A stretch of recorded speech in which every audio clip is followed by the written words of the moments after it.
Bom dia, e eu vou estar falando um pouquinho sobre a Guerra de Canudos. Bom, a Guerra de Canudos ocorreu no Arraial de Canudos, sertão da Bahia, entre 1896 e 1897. O local era liderado por Antônio Conselheiro e havia se transformado num polo de atração para as populações marginalizadas no Nordeste. Desta maneira, o governo da Bahia e o governo central resolveram acabar com as instalações. O conflito é considerado o maior movimento de resistência à opressão dos grandes proprietários rurais realizado no Brasil. A Guerra de Canudos foi descrita por Euclides da Cunha no livro Os Sertões, publicado em 1902. O Arraial de Canudos era formado por moradores que fugiam da extrema miséria em que viviam no sertão nordestino. Em pouco tempo, o lugar reuniu 25 mil pessoas, constituindo, segundo os latifundiários, em foco de monarquistas que desejavam derrubar a recém-instaurada república. No entanto, os sertanejos apenas se dirigiam ao local em busca de melhores condições de vida. É preciso lembrar que a mudança do regime político não significou mudanças significativas na economia do país. A estrutura econômica do Brasil funcionava com base no latifúndio, onde predominava a monocultura e a exploração da mão de obra que vivia na miséria. Por volta de 1893, reuniu-se no Arraial de Canudos, às margens do rio Vaza Barris, na Bahia, um grupo de fiéis, seguidores de Antônio Conselheiro. Este era um beato, nascido no Ceará, que pregava a salvação da alma para o que seguisse. Os beatos ou conselheiros caminhavam pelo sertão, pregando uma forma de catolicismo popular e eram seguidos por dezenas de fiéis. Por isso, também era visto como ameaça pela Igreja Católica. Depois de peregrinar pelos sertões de Pernambuco e Sergipe, Conselheiro andou pelo interior da Bahia e se instalou em Canudos. Neste lugar, ergueram a Cidade Santa de Belo Monte, que se transformou em um refúgio para os miseráveis da região.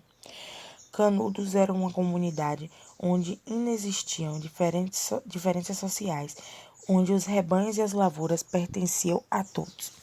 Esse modelo socioeconômico atraía milhares de sertanejos. Em 1896, ano que começou a guerra, Belo Monte tinha mais de 5 mil famílias.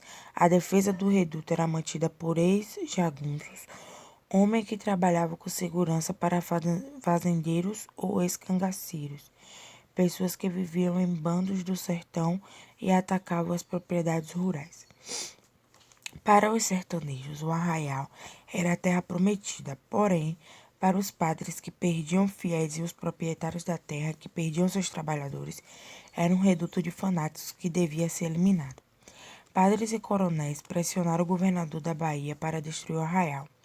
Este enviou 2 expedições militares que foram vencidas pelo homem do conselheiro.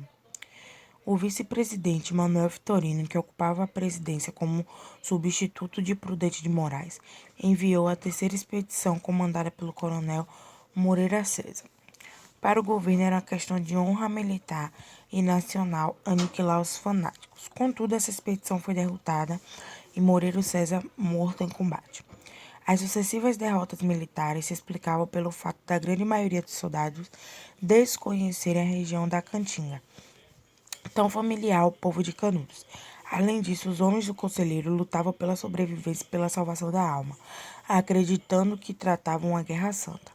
No Rio de Janeiro, acusava-se o presidente de fraqueza na repressão ao movimento considerado por muitos como monarquista. Prudente de Moraes ordenou ao ministro da Guerra, Marechal Bittencourt, que embarcasse para a Bahia e assumisse o controle direto das operações. Foi então organizada nova expedição com mais de 5 mil homens, sob o comando do general Arthur Oscar, com a ordem de destruir Canudos. Após intenso bombardeio de canhão, a missão foi cumprida. Canudos foi totalmente destruída em 5 de outubro de 1897. A destruição de Canudos foi completa e milhares de camponeses morreram no conflito. As tropas oficiais não fizeram prisioneiro e ainda chegaram ao ponto de desenterrar o corpo de Antônio Conselheiro para fotografá-lo. Sua cabeça foi cortada e levada como troféu, repetindo uma prática que vinha do tempo da colônia. O governo central ainda enfrentaria várias revoltas no campo e na cidade, como a Guerra de Contestado e a Revolta da Vacina. Bom, agora eu vou falar um pouquinho sobre a Guerra do Contestado. Bom, a Guerra do Contestado teve lugar na região sul do Brasil, entre as fronteiras do Paraná e Santa Catarina, e foi um conflito sociopolítico causado pela disputa desse território, por isso recebe o nome de Contestado. O motivo do conflito se deveu ao fato da construção da estrada de ferro que ligaria São Paulo a Rio Grande do Sul, ter deixado muitas pessoas em más condições de vida em detrimento dos interesses dos coronéis da empresa norte-americana Brasil Rail Company. Com o objetivo de construir a estrada de ferro, a Brasil Rail Company precisava de mão de obra, levando assim muitas pessoas para a região. Ao mesmo tempo, o governo cedeu uma grande extensão de terra, cerca de 15 mil metros no limite do estado do Paraná e de Santa Catarina, mas aproveitou o pretexto e desapropriou as terras dos camponeses porque descobriu que poderia lucrar com a erva mate, bem como com a madeira existente na localidade. Quando a linha férrea ficou pronta, a empresa não garantiu o regresso das pessoas que tinham se deslocado para a região, permanecendo ali sem qualquer apoio.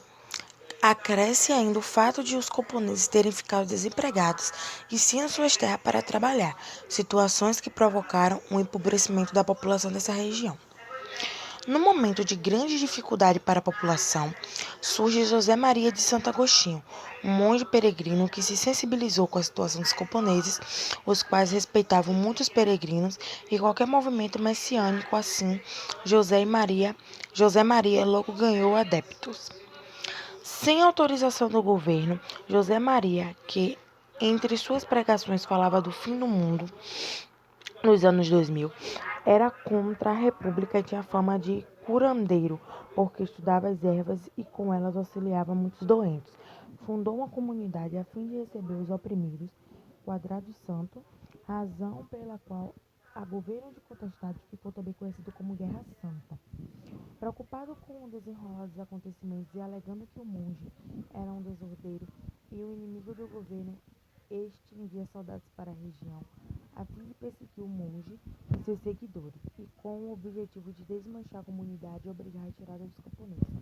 A guerra iniciou com o armamento dos soldados contra as ferramentas agrárias dos fazendeiros, o que levou à morte de muitas pessoas, a maior parte camponeses, inclusive do seu líder, que foi morto na Batalha de Irani, local para onde tinha fugido. Depois de conflitos intensos, com muitas mortes, após 4 anos de guerra, é assinado o Acordo de Limites Paraná-Santa Catarina, no Rio de Janeiro. Surgem as cidades de Mafra, Joaçaba, Chapecó e de Porto União, e vai sendo construída uma nova regional no Brasil.